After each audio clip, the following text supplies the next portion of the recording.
Bom dia a todos. Verificado o quórum regimental de que trata a portaria 145 de 2017 e com amparo da portaria 140 de 2021, eu, Francisco José de Oliveira Silva, declaro aberta a 84ª sessão ordinária virtual de 7 de dezembro de 2021. Inicialmente, indago aos senhores se conseguiram ler se a ata foi disponibilizada e se tem observação a ser feita na ata da sessão anterior. Presidente, eu vou disponibilizar a ata hoje, porque eu estava aguardando os quesitos que o conselheiro Rafael mandou agora pela manhã. Obrigado, Silvana. Então, senhores, a ata vai ser disponibilizada hoje. Os senhores verifiquem se tem alguma observação a ser feita na ata, alguma correção a ser realizada. Indago a secretária Silvana se temos resolução para assinatura. Sim, senhor presidente. O conselheiro Leilson enviou a resolução referente ao processo 903/2016, José Gomes de Matos. E ele enviou também um demonstrativo do crédito tributário, do processo 59/2018, Telefônica Brasil S.A. Certo? Obrigado, Silvana. Obrigado, Toleils, também sempre a atenção e presteza com os trabalhos. Então, passando para a ordem do dia, hoje teremos 4 processos, todos são da Suzlon Energia Eólica do Brasil. Cada um são matérias distintas, então vamos votar todos em separado. Então, passar para o primeiro processo, é o processo de recurso 1.858/2019, aí 2018-17-848. Recorrente Suzlon Energia Eólica do Brasil Limitada, recorrido Seju. Relator, doutora Lourdes. Está presente para fazer sustentação oral das razões recursais, doutor Ismael Barbosa. E representando o Estado, doutor André Carreiro. Com a palavra, a relatora. Obrigada, presidente. Renovo meu bom dia a todos os senhores. O processo de nosso relato, a peça inicial foi lavrada em 20 de novembro de 2018. Acusação fiscal: deixar de escriturar no livro fiscal próprio, inclusive na modalidade eletrônica, documento fiscal relativo à operação de entradas de mercadorias. O contribuinte deixou de informar na sua FD, bloco 100, notas fiscais eletrônicas de emissão própria de entradas, no valor de R$ 202.735.020,88, conforme planilha 14, gravada em CD, e informação complementar, anexos ao auto de infração. Foi apontada a infringência ao artigo 276G, inciso 1 do decreto 24.569/97, com imposição da penalidade prevista no artigo 123, inciso 3, a linha G da Lei 12.670/96, alterado pela Lei número 16.258, de 2017. O período da infração foi de janeiro a dezembro de 2014. O crédito tributário, constituído de multa, de R$ 20.273.502,09. Nas informações complementares, o auditor fiscal esclarece que, tendo analisado a situação fiscal do contribuinte com apoio dos sistemas corporativos da Cefaz, bem como dos relatórios de consulta e tabelas fornecidas pelo CELAR, Laboratório Fiscal, detectou indícios de irregularidades quanto à falta de escrituração no bloco C100 de sua escrita fiscal, EFD. Assim, intimou o contribuinte por meio do termo de intimação número 2018-13833. No entanto, a empresa não se manifestou a respeito. O processo segue instruído com os documentos obrigatórios, mandado de ação fiscal, termo de início, esse termo de intimação agora referido, termo de conclusão. Traz também a decisão judicial que decreta a falência da empresa, o termo de compromisso do administrador, o edital de falência, e-mail e CD com a planilha 14 e a FD. Bom, Em 25 de janeiro de 2019, o contribuinte apresentou de forma tempestiva sua impugnação, onde aduz. Inicialmente esclarece o aspecto da falência e a regularidade da representação processual da massa falida, quanto à autuação, a necessidade de reenquadramento da penalidade aplicada em respeito ao princípio da menor onerosidade ao contribuinte e ainda que se trate de legislação nova em relação a fato pretérito pela aplicação de penalidade mais benéfica ao amparo dos artigos 106, inciso 2, a linha C, e 112, inciso 4, do Código Tributário Nacional. Ao supostamente não escriturar notas fiscais de entrada em sua EFD, acabou por omitir informações em seus arquivos eletrônicos, o que enseja a aplicação da penalidade prevista no artigo 123, inciso 8, a linha L, da Lei 12.670/96, por ser mais benéfica. O CONAD Ceará tem se manifestado nesse sentido. Esses foram os elementos de defesa da impugnação. Ele finda por pedir o reconhecimento da parcial procedência do auto de infração com o reenquadramento da penalidade aplicada para aquela prevista no artigo 123, inciso 8, a linha L da Lei 12.670/96. A autoridade julgadora de primeira instância proferiu o julgamento número 1343 de 2019, decidindo pela procedência do auto de infração em todos os seus termos.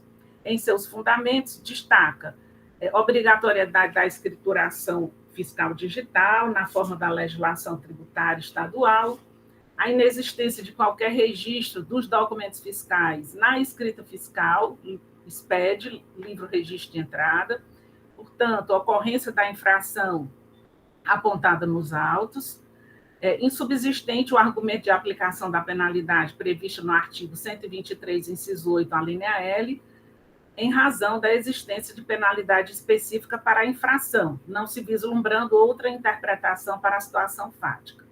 Intimado do julgamento de primeira instância, em 19 de novembro de 2019, o contribuinte vem aos autos em 13 de dezembro de 2019, de forma tempestiva, e interpõe seu recurso ordinário, onde repisa os argumentos trazidos em sua defesa, pede a reforma do julgamento proferido em primeira instância, a fim de ser reconhecida sua parcial procedência com o devido reenquadramento da penalidade aplicada para aquela prevista na linha L do inciso 8 do artigo 123 da Lei 12.670/96.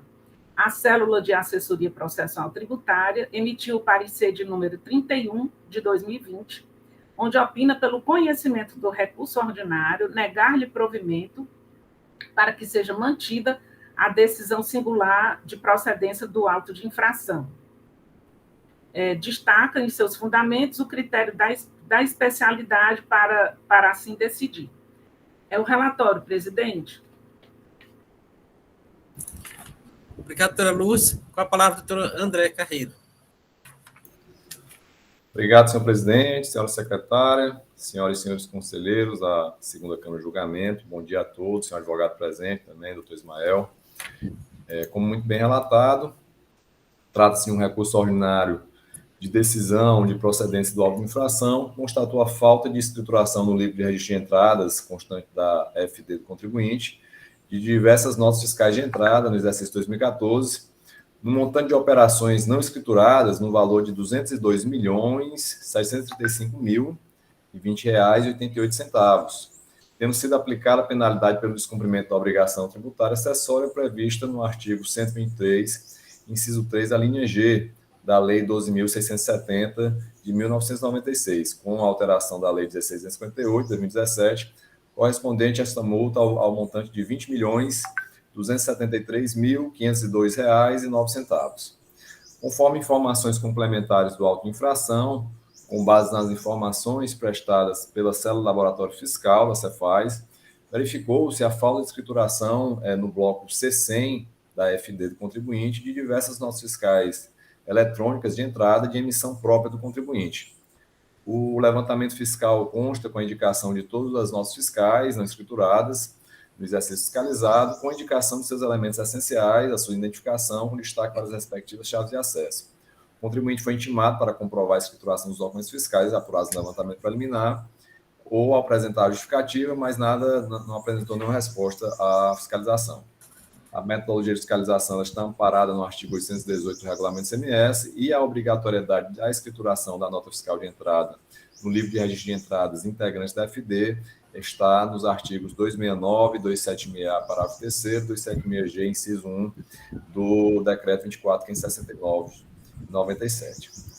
E o recurso do contribuinte, ele reitera, de certa forma, a impugnação e não nega, acaba confessando a infração, pede apenas o reenquadramento da penalidade para o artigo 123, inciso 8, a linha L da Lei 12.670, 96, alterada pela Lei 16.558 de 2017, por entender que prevê uma penalidade mais benéfica e que seria aplicável o artigo 112 do CTN. No entanto, entendemos que não há como ser acolhida as razões recursáveis do contribuinte. O legislador estabeleceu diferentes penalidades específicas para o descumprimento de obrigações acessórias distintas relacionadas à escrituração fiscal digital do contribuinte. Não obstante, o contribuinte tem o dever de escriturar e prestar informações fiscais em um único arquivo digital, que é a FD, isso não implica que tais obrigações constituam a mesma e única obrigação acessória, trazendo-se como exemplo a previsão de penalidades específicas para diversas infrações relativas à escrituração, tais como atraso de escrituração de livros fiscais ou contábeis, que está previsto no artigo 123, inciso 5, a linha B, a não escrituração do inventário de mercadoria na FD, que tem penalidade específica no 123, inciso 5, a linha E, bem como a conduta de deixar de escriturar o mapa resumo SF, na FD também, que tem previsão no artigo 123, inciso 7, a linha H. Assim, o mero fato de ter ocorrido a substituição do meio físico, do livro físico, para o meio eletrônico, livro digital, não modificou a natureza dessas obrigações acessórias, tal como se verifica em relação à escrituração de notas fiscais de entrada na FD, pois a Lei 16.258 de 2017 reafirmou sua exigibilidade e sujeição à penalidade específica, ao incluir expressamente a referência à sua modalidade eletrônica ou escrituração fiscal digital na redação dos dispositivos já existentes. Portanto, não resta dúvida que o artigo 123, inciso 3, a linha G da Lei 12.670/96 é a norma mais específica para a conduta infracional de não escrituração dos documentos fiscais de entrada na FD, não existindo qualquer margem de dúvida de sua incidência, pois descreve literalmente a infração, abre aspas, deixar de escriturar no livro fiscal próprio para registro de entradas, inclusive na sua modalidade eletrônica, fecha aspas. Por sua vez, a penalidade do artigo 123.8L da Lei 12.670/96 trata de omissão ou divergência em arquivo eletrônico, a qual somente poderia ser aplicada ao caso concreto se não existisse penalidade mais específica, pois trata-se de penalidade de caráter subsidiário. Embora na atualidade o livro fiscal de registro de entrada seja o arquivo eletrônico integrado na FD, não deixou de ter existência própria, conforme posteriormente ficou explicitado na própria norma legal. Ressalta ainda que o Decreto Federal 6.022 de 2007, que instituiu o Sistema Público de Escrituração Digital no qual se integra a FD, ele deixa claro que os livros de documentos fiscais e contábeis não deixaram de existir, passando a serem emitidos em forma eletrônica, mas sequer desonerando o contribuinte de manter a sua guarda pelos prazos previstos na legislação aplicável. Portanto, depreende-se que coexistiram diferentes modalidades de livros fiscais, livros manuais, escriturados manualmente, livros emitidos por sistema eletrônico e, por fim, a realidade atual, o livro eletrônico. Assim, a partir da Lei 16.558 de 2017, que modificou a redação do artigo 123.3G, não se pode mais sequer considerar a existência de um ato infracional em que se enquadre na moldura das duas normas punitivas, de modo a gerar dúvida objetiva no intérprete, pois diferencia-se no critério da especificidade daquela penalidade 123.3G em relação à penalidade do 123.8L. Portanto, no caso, não se trata de uma antinomia real entre as normas punitivas citadas, conforme normas hermenêuticas do Código Tributário Nacional e da Lei de Introdução às Normas do Direito Brasileiro, resolvendo-se essa resolução, esse conflito aparente de normas pelos princípios da especialidade. Portanto, o simples fato de ser mais benéfica a penalidade do 123.8L não autoriza sua aplicação com fundamento no artigo 112 do CTN, já que existe uma penalidade específica. Assim, com essas razões, entendemos que não há como ser acolhido o recurso, manifestando-se a PGE pelo conhecimento do recurso ordinário para negar-lhe provimento, confirmando a decisão de primeira instância de procedência da infração. São as nossas considerações, senhor presidente. Caso necessário, depois das discussões, voltamos a nos manifestar. Obrigado. Obrigado, doutor André. Dando seguimento ao processo, para o doutor Ismael Barbosa. Lembrar que está presente também o senhor Joaquim Osório, estagiário lá da R. Amaral. Não é isso? É isso. Doutor Ismael, com a palavra. Obrigado, presidente. Bom dia a todos. Secretária Silvanda, procurador do Estado, os conselheiros, relator. Conforme exposto pela Procuradoria do Estado, o processo trata da falta de escrituração, né? Deixar de escriturar no livro fiscal próprio, inclusive na modalidade eletrônica, documento fiscal relativo à operação de entrada de mercadorias, na EFD. A penalidade exposta pelo auditor fiscal foi o artigo 123, inciso 3º, a linha G, né? Deixar de escriturar no livro fiscal próprio para registro de entradas inclusivas em modalidade eletrônica, conforme dispuser a legislação. Documento fiscal relativo à operação de prestação, multa equivalente a 10% do valor da operação ou prestação. Ocorre, nobres julgadores, que existe a penalidade exposta no artigo 123, inciso 8º, a linha L, omitir informações de arquivos eletrônicos ou nestes informar dados divergentes das constantes nos documentos fiscais, que se amolda também à conduta da empresa, né? Chama a atenção que o CTN, no artigo 106, expõe que a lei aplica-se a ato ou fato pretérito, tratando-se de ato ou não definitivamente julgado, quando incumbe penalidade menos severa que a prevista na lei vigente ao tempo da sua prática. Pois bem, aqui estamos aqui de frente para o princípio da penalidade menos gravosa, não é isso? E vendo que as duas penalidades se enquadram à conduta, temos que seria melhor ao vitre aplicar a menos gravosa. Foi destacado no recurso um julgamento da quarta Câmara de Julgamento, resolução 12/2018, que alterou e fez a combinação, mas eu venho chamar também, eu não sei se deu tempo de realizar essa juntada nos autos, mas foi enviado via protocolo digital, memoriais que continham julgamentos do Pleno, do Pleno da Cefaz, da Câmara Superior, que realizaram a combinação da multa do 123, inciso 3º G, para 123, inciso 8º L. Os dois julgamentos, eles expõem que era necessário fazer a comutação da multa, por ser menos gravosa e obedecer os princípios do Código Tributário Nacional. Não sei se os conselheiros conseguiram ver ainda, porque eu baixei o processo, Silvana fez um grande favor de me enviar ontem, mas não tinha nos autos os memoriais que eu fiz. Com base nisso e tentando obedecer aos julgamentos feitos pelo Conselho, eu peço que seja reenquadrada a multa do 123, inciso 3º para G para o inciso 8º L. Muito obrigado. É só isso mesmo. Obrigado, doutor Ismael. A Silvana quer falar. Silvana, com esclarecimento sobre esse documento? Está sem áudio, Silvana. Está sem áudio. Pronto. É esse documento do dia 2 de dezembro. Ele foi disponibilizado. Foi? É referente somente ao primeiro processo, não é isso?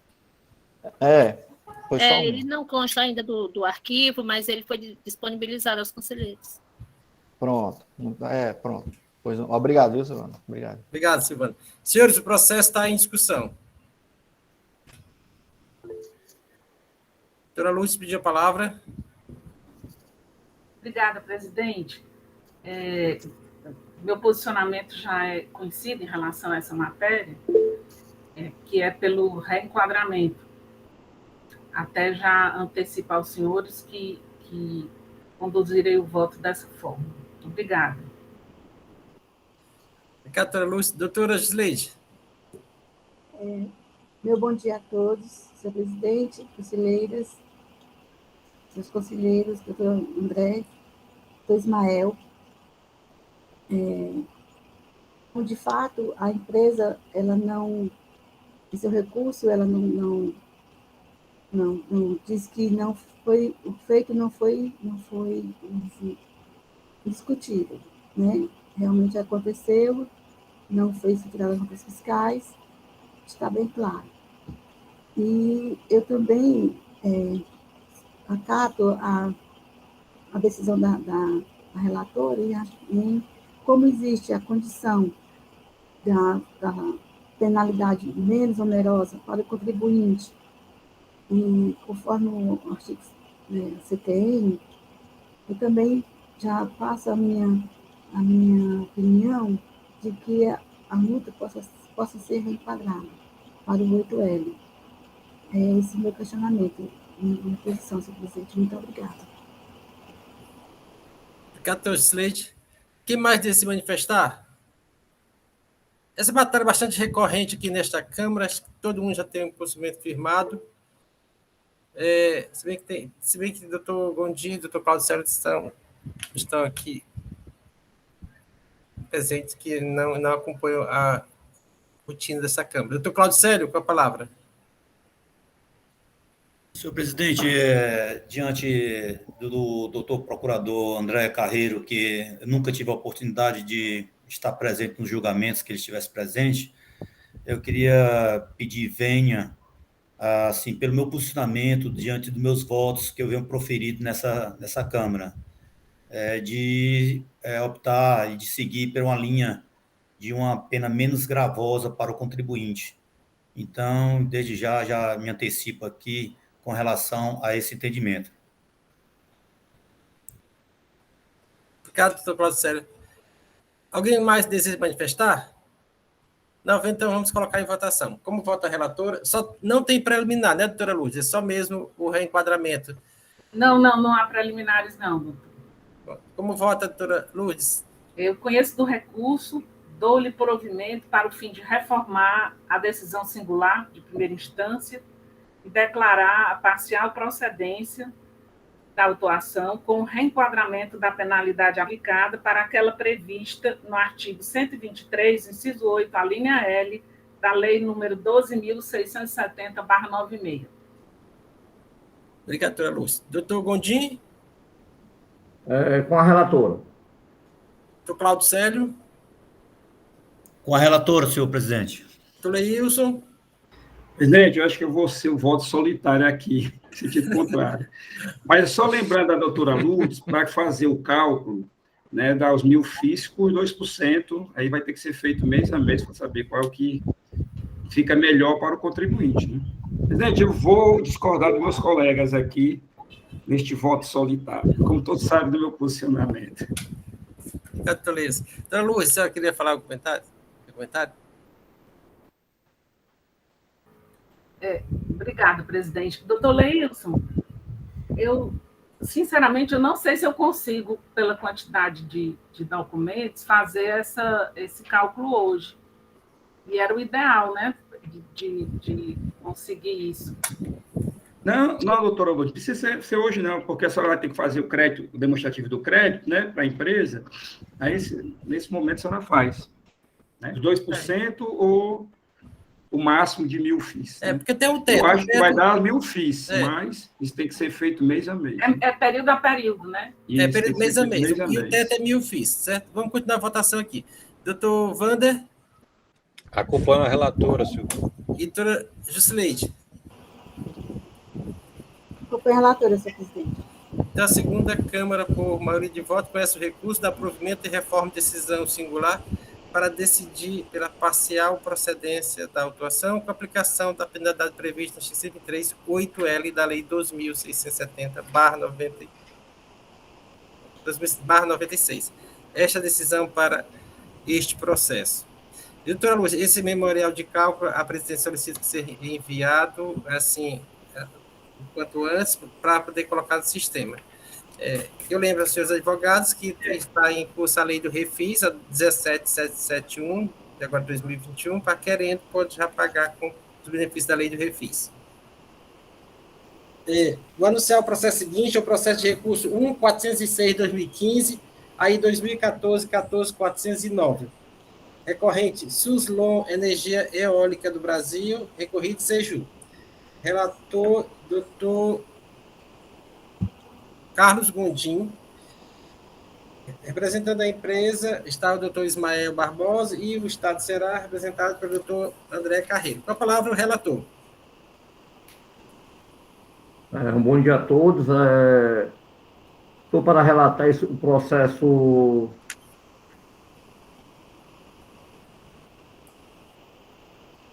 Processo 1/406/2015, auto de infração 2014, 14409. Suzlon Energia Eólica do Brasil, Limitada, recorrido célula de peristância. Essa empresa tem como KNAI principal. Esse processo é um retorno de perícia que foi na 22ª sessão ordinária, dia 22/4/2017. É um retorno, né? KNAI principal dessa empresa é fabricação de motores elétricos, peças e acessórios, como KNAI secundário, instalação de máquinas e equipamentos industriais e também obras de montagem industrial. Essa empresa atualmente se encontra excluída, ela tem um regime de recolhimento normal e é uma filial. Relato da infração. Lançar crédito indevido de ICMS da hipótese de ter sido parcialmente aproveitado. Crédito indevido de ICMS por escrituração a crédito em conta gráfica do ICMS normal quando da entrada de produto sujeito à substituição tributária ou decorrente da não realização do estorno quando da saída de mercadorias deterioradas. Esse auto foi lavrado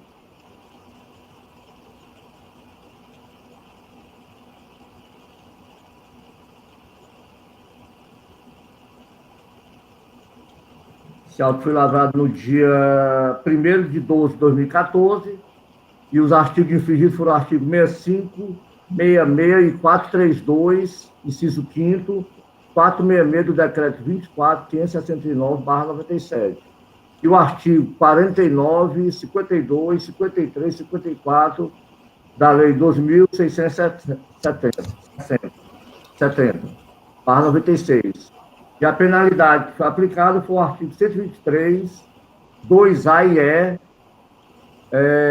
parágrafo 5º, inciso 2º da lei 12.670, alterado pela lei 13.418/2003. Essa autuação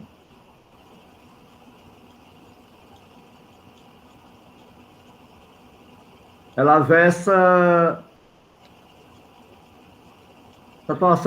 o crédito indevido oriundo do lançamento a crédito de mercadorias feita a substituição, o contribuinte ele lançou como se fosse normal, no ICMS normal, aproveitou o crédito de mercadoria sujeita à substituição.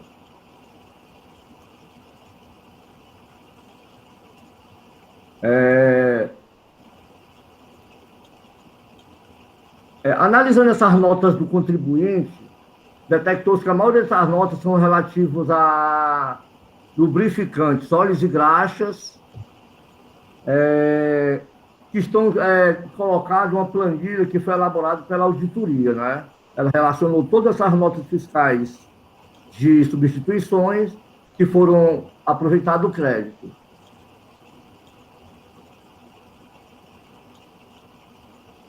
O contribuinte também ele emite notas fiscais de remessa em garantia para a substituição de peças danificadas com o tempo e recebe as peças danificadas através de notas fiscais de retorno.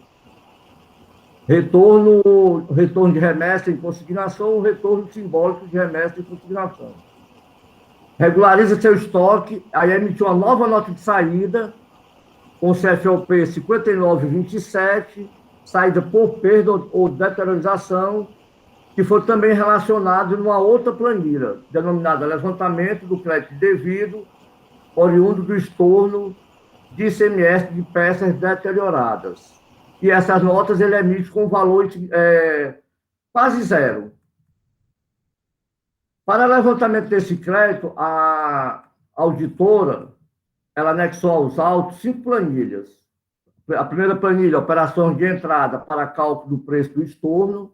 A segunda planilha, levantamento do crédito indevido oriundo da falta de estorno de ICMS de peças deterioradas.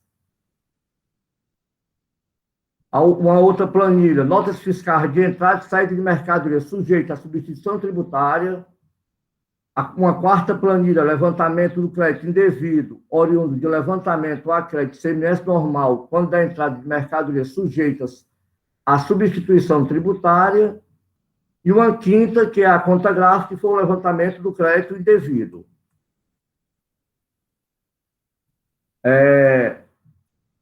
O crédito indevido dessa autuação correspondeu ao principal 88.318,32 e multa de igual valor, 100% do valor do principal.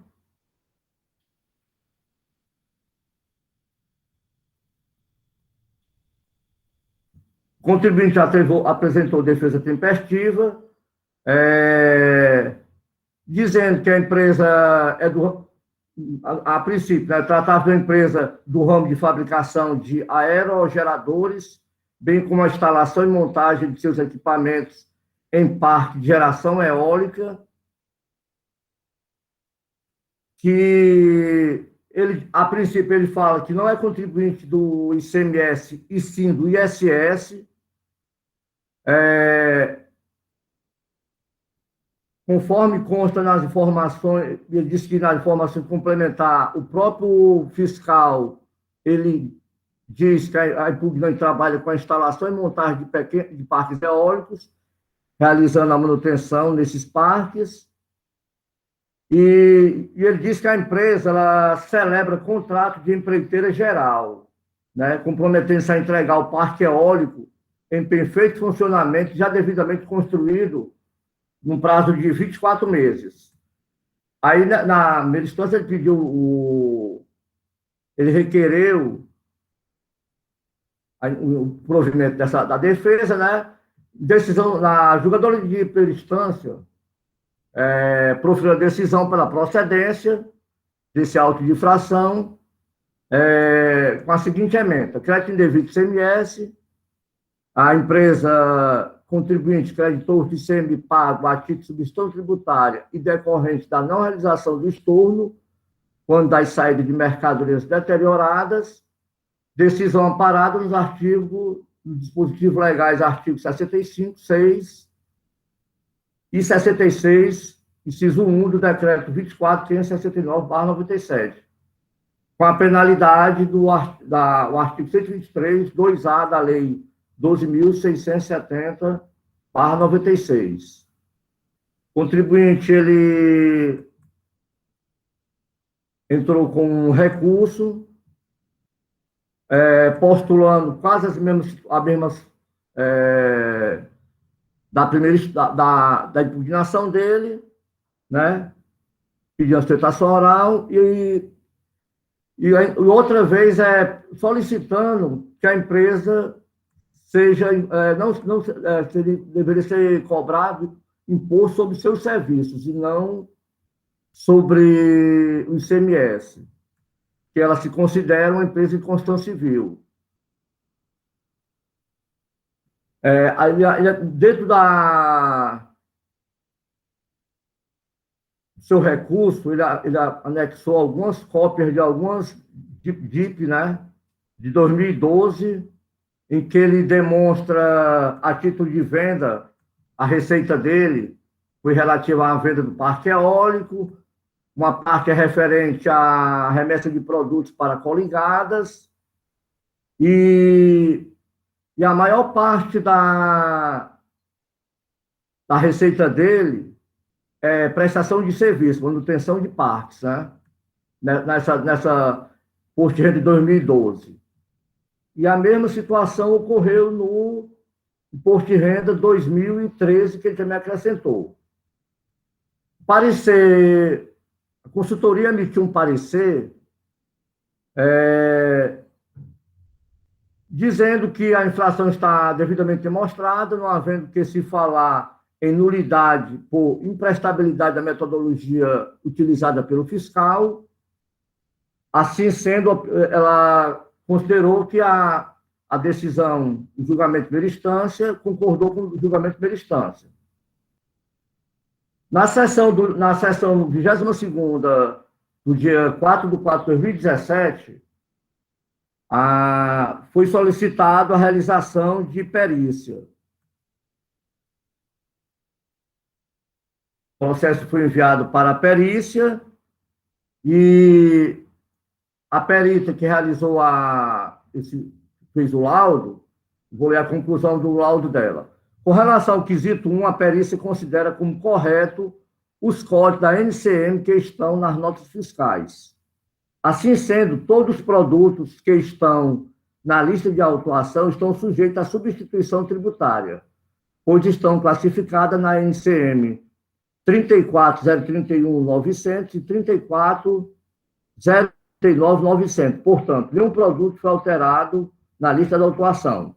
Com relação ao item 2, em sua resposta, foi informado como foram feitos os seguintes registros fiscais das operações de entrada, de retorno, de remessa em consignação ou retorno simbólico de remessa em consignação, indicada nas planilhas constantes as folhas 12 e 14 dos autos, todos escriturados no livro de registro de entrada com destaque de ICMS. Também não foi alterado a planilha de autuação. Desta forma, nenhuma alteração foi processada na planilha levantamento de créditos, permanecendo o valor da autuação. Então, a perícia, ela olhou a conta gráfica e concordou com a autuação, não alterou nada. Esse é o relatório. Obrigado, doutor Gondim. Agora, doutor André Carreiro. Obrigado, presidente. Renovo os cumprimentos a todos. Como bem relatado, é um processo que já foi examinado em outras oportunidades pela segunda Câmara de Julgamento. Como foi muito bem relatado, trata-se de um recurso ordinário de decisão de procedência do auto de infração, confirmando a imputação de aproveitamento de crédito indevido por escrituração de crédito em conta gráfica do ICMS normal, quando da entrada de produtos sujeitos à substituição tributária ou decorrente da não realização do estorno, quando da saída de mercadorias deterioradas, referente ao período de apuração de novembro de 2011, tendo sido lançado o imposto no valor de R$ 88.318,32, bem como a penalidade proposta pelo autuante pelo descumprimento da obrigação tributária, previsto no artigo 123, inciso 2 da linha A, combinado com o parágrafo 5º, inciso 2 da Lei 2.670/96, correspondente a uma vez o valor do crédito indevido. E conforme informações complementares do auto de infração, verificou-se que o contribuinte adquire lubrificantes com ICMS retido e lança a crédito ICMS normal. Quando ocorre a saída das mercadorias, ele ora se debita, ora não se debita, conforme demonstram as notas fiscais 1206, que trata de outras saídas no CFOP para contribuintes que tivessem um débito, bem como a nota fiscal número 1188, que trata de transferência, com o CFOP 5152. E essa sistemática, de acordo com a conveniência, o autor verificou que ele se debitava ou não nessas operações de acordo com o destinatário. Se fosse estabelecimento da mesma empresa, ele lançava como transferência e debitava para que tomasse o crédito no destinatário, e em outras situações assim não procedia. E verificou-se ainda que estando a mercadoria sujeita à substituição tributária, conforme previsto no decreto 24.569/97, no seu artigo 432, inciso 5, o contribuinte não poderia ter se creditado nem ter se debitado do ICMS, pois tal procedimento está em desacordo com o estabelecido no artigo 446 do Regulamento ICMS. Verificou-se ainda que o contribuinte emitia nota fiscal de saída de remessa em garantia para a substituição de peças danificadas com o tempo e recebia peças danificadas por meio de notas fiscais de retorno de remessa em consignação ou retorno simbólico de remessa em consignação, e a partir disso regularizando o estoque com emissão de notas fiscais de saídas no CFOP 5927, referente à saída por perdas ou deterioração com preço mínimo e, consequentemente, com ICMS em valor quase zero. Da análise da conta gráfica de ICMS da empresa, constatou-se a não realização do estorno de crédito de origem, conforme determina o artigo 66 do Decreto 24.564/97. Como já foi também muito bem relatado, o auto de infração está instruído com 5 planilhas, uma planilha referente às operações de entrada para cálculo do preço do estorno, outra planilha referente ao levantamento do crédito indevido oriundo da falta de estorno de ICMS de peças deterioradas, outra planilha de notas fiscais de entrada e saídas de mercadorias sujeitas à substituição tributária, uma planilha de levantamento do crédito indevido oriundo do lançamento a crédito do ICMS normal, quando da entrada de mercadoria sujeita à substituição tributária, e, por fim, uma planilha de levantamento dos créditos indevidos, contendo nova conta gráfica do contribuinte após a retirada dos créditos indevidos. E assim, o contribuinte, no mês de novembro de 2011, que é o mês autuado, após a retirada dos créditos indevidos, passou a apresentar saldo devedor. Na sessão do dia 15 de fevereiro de 2017, o julgamento do processo foi convertido em perícia, bem como sobrestado por 30 dias para a autuada apresentar os contratos de empreitada e contratos sociais. Na realidade, um reparo aqui, nessa sessão do dia 15/2, não houve a conversão em perícia, houve o afastamento de uma preliminar de nulidade, o contribuinte prestou as informações decorrentes desse sobrestamento, e já na sessão de 4 de abril de 2017, aí sim o processo foi convertido em perícia para que fosse verificada a planilha de apuração de folhas 16 e 21, e se nela existiriam produtos com NCMs que não estariam sujeitos à substituição tributária. E, caso existisse, levantar a nova base de cálculo, excluindo-se esses produtos não sujeitos à substituição tributária do levantamento, bem como foi determinado que fosse detalhado como foram feitos os registros das operações de retorno de remessa em consignação ou retorno de remessa indicados na planilha de folhas 15. Foi encaminhado para a perícia, o laudo pericial retornou, e foram apenas esses 2 quesitos. E em relação ao primeiro quesito, ele concluiu que são corretos os códigos de NCMs que estão nas notas fiscais. Assim, todos os produtos que estão na lista da autuação estão sujeitos à substituição tributária, pois estão classificados nos NCMs 340, 31.900 e 340, 39.900, razão pela qual a perícia não alterou nenhum produto da lista de autuação. Verificou ainda a perícia em relação ao segundo quesito, que foram feitos os registros fiscais das operações de entradas de retorno de remessa em consignação ou retorno simbólico de remessa em consignação, que é a planilha de folhas 12 e 14, todas escrituradas no livro de registro de entradas, com destaque do imposto ICMS, razão pela qual também não foi alterada a planilha de autuação. E o recurso, o contribuinte, ele suscita uma nulidade do auto de infração por alegar incorreta metodologia utilizada para apuração do ICMS. Essa questão já foi decidida e afastada na sessão do dia 15 de fevereiro de 2017, de modo que não cabe mais à Câmara reexaminar essa questão, razão pela qual também deixaremos de nos manifestar sobre ela. E no mérito, o contribuinte alegou no recurso, reiterando a sua impugnação, que alguns produtos mencionados pelo autuante não estariam sujeitos à substituição tributária, mas sim ao regime normal de recolhimento. Havia um pedido no recurso de perícia, que foi deferido na sessão de abril de 2017, e a própria perícia responde e refuta todos os argumentos meritórios do recurso do contribuinte. Quanto a esse primeiro ponto, como foi já dito, o laudo pericial esclareceu que são corretos os NCMs que estão nas notas fiscais e que todos os produtos que estão na lista de autuação estão sujeitos à substituição tributária, ao contrário do que alegou o contribuinte. Portanto, por essa razão, não é necessário realizar qualquer alteração no lançamento. O segundo aspecto que o contribuinte traz que a planilha anexada estaria equivocada, pois seria preciso comparar créditos e débitos no mesmo período, sob pena de distorcer o resultado. Também entendemos que isso não há como ser acolhido. Na realidade, aqui essa autuação refere-se ao mês de novembro de 2011, e como também apurou o laudo pericial, foram feitos os devidos registros fiscais de operações de entradas de retorno de remessa em consignação, ou retorno simbólico de remessa em consignação, todas essas operações escrituradas no livro de registro de entradas, com destaque do imposto ICMS, razão pela qual também não foi alterada a planilha de autuação e, portanto, não caberia qualquer alteração do lançamento do crédito tributário. Como a questão cinge-se apenas a extrair as conclusões decorrentes do trabalho pericial, como já foi visto, o trabalho pericial não corroborou a argumentação da recorrente, de modo que a Procuradoria se manifesta pelo conhecimento do recurso ordinário para negar-lhe provimento, confirmando a decisão de primeira instância de procedência do auto de infração. São as nossas considerações, senhor presidente e senhores conselheiros, e, caso necessário, voltamos a nos manifestar posteriormente. Obrigado. Obrigado, André. Com a palavra, doutor Ismael Barbosa. Sem áudio, doutor Ismael. Desculpa. Obrigado, presidente. Renovo os cumprimentos. Como a perícia já se manifestou refutando os argumentos, eu só queria que a Câmara enfrentasse o argumento de que a empresa é prestadora de serviço, em sua maioria, como foi destacado pelo relator, e foram juntados vários documentos nos autos do processo sobre isso. No mais, só isso. Não tenho que falar que a perícia já foi deferida. Obrigado, relator. Só isso mesmo. Obrigado, doutor Ismael.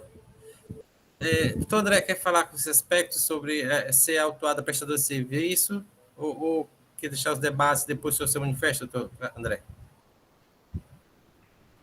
Isso aí, na nossa compreensão aqui, ela alega que é uma empresa de construção civil, porque ela entrega o parque eólico, a manutenção, mas o fato é que ela ela também trabalha com mercadorias, controla seus estoques e fez a apuração do CMS e se creditou quando não poderia, né? Então, para o caso concreto aqui, eu acho que esse aspecto, se ela ainda que ela possua uma atividade preponderante similar a uma de construção civil, no caso concreto, ela realizou a apuração do CMS e utilizou créditos indevidos, de modo que isso, na nossa compreensão, não impacta o lançamento tributário.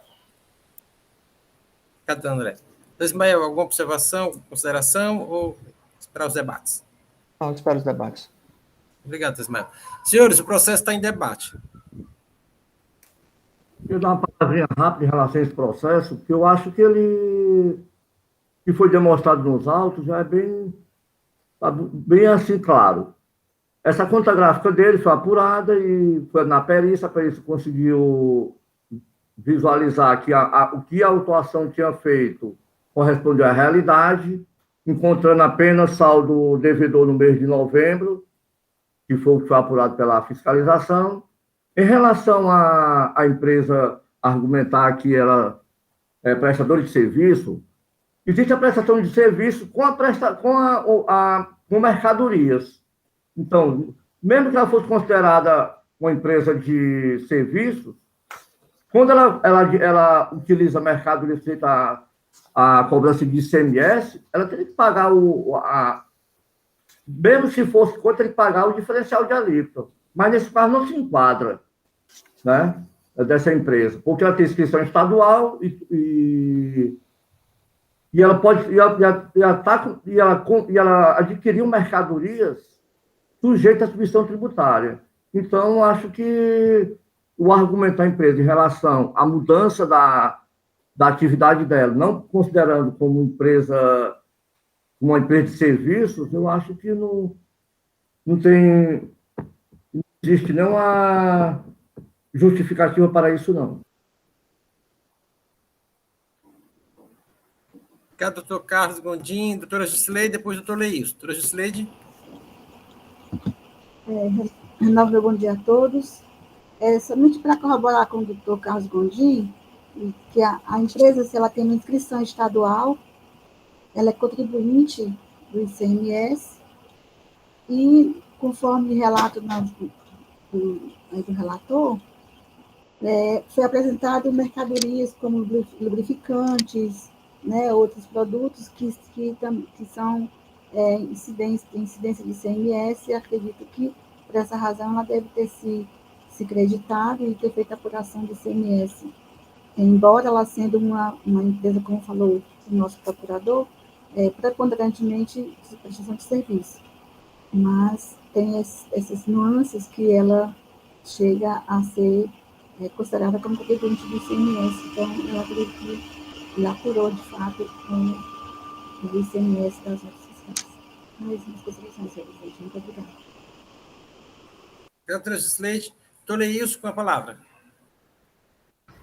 Presidente, só para corroborar com os colegas que me antecederam, e também afirmar que a empresa ela é inscrita como fabricação de geradores,